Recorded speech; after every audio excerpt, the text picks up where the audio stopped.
Assalamu alaikum wa rahmatullahi taala wa barakatuh. Bandiraɓe musidɓe tedduɓe, on calminama on jurama ko musidɗo mon Elimane Ka. Hande noon kon mbaɗatɓe découverte goto woni ñañoru.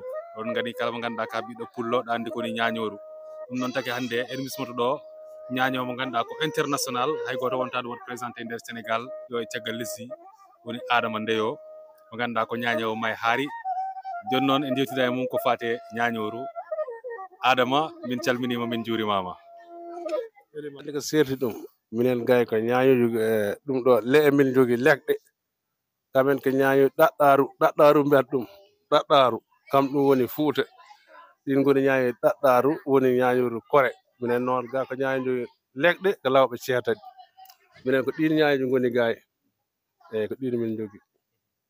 Machallah, an hoko nannuma e ñaño? Min de nanime ñañoru nden ɗum dewi ɓooy woni haɗa andi duuɓi capanɗe tati walla eko tegali. Nden andi ko radio Sénégal ɓola woni ɗo, radio Sénégal tan wonɗo ɗo. Nden Allah yurmo ko Tidiani An kam wonɗo ɗo ko homba tega ñañoji mawɗi idande jawtu wiyeteɓe Daali Dia en e woɗɓe min si waɗi si émission ari tawi mbiɗa ɗaɓɓi ko ñañoru lekkatel tofsel mbiɗa gueɗa huuri firme yabal a faami. Yeehi ha on émission ari joni koɓe kiiri ko teg foof yeehi ha ɗum gasi ɓe ƴetta ñañoylam minne mi abba nder suudu. Koɓe kiiri ko waɗ émission foof mi rewta ɗum ha ɗum laaɓa tos. Ko ɗon ekkogulam ñañoru arde am. Hono mbawirɗa accord ganda accord o ko ni mbaɗirta ɗum hani yaltinanma ko jiɗɗa ko ko ɗum kam ko dokke Allah rek. Eyyi ɗum kam ko dokke Allah e miijo hewgo rek rokkimi ɗum. Eyyi ko ɗum addinimi wawde accord. ko yiɗiɗa ñañal?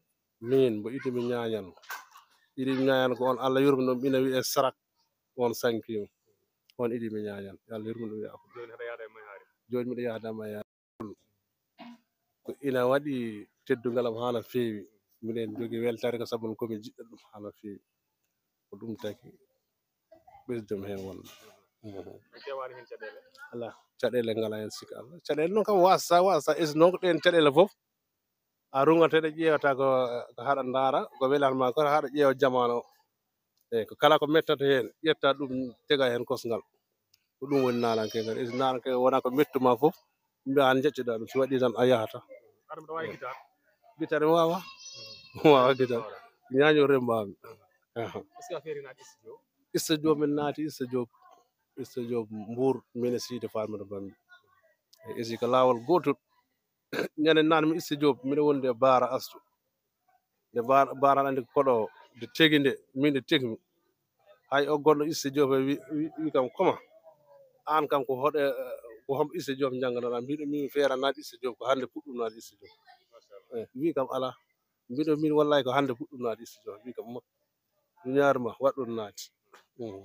Ko mbiyata ɓiɓɓe fulɓe de mbiya minen tan kala wona mi weltanima ɗumen koɓe moƴƴuɓe yo Allah jaggiranɓe yo Allah ñimno darde mumen ɗum mbiyan ɓiɓɓe fulɓe. May Hary mo ganduɗa on jarata?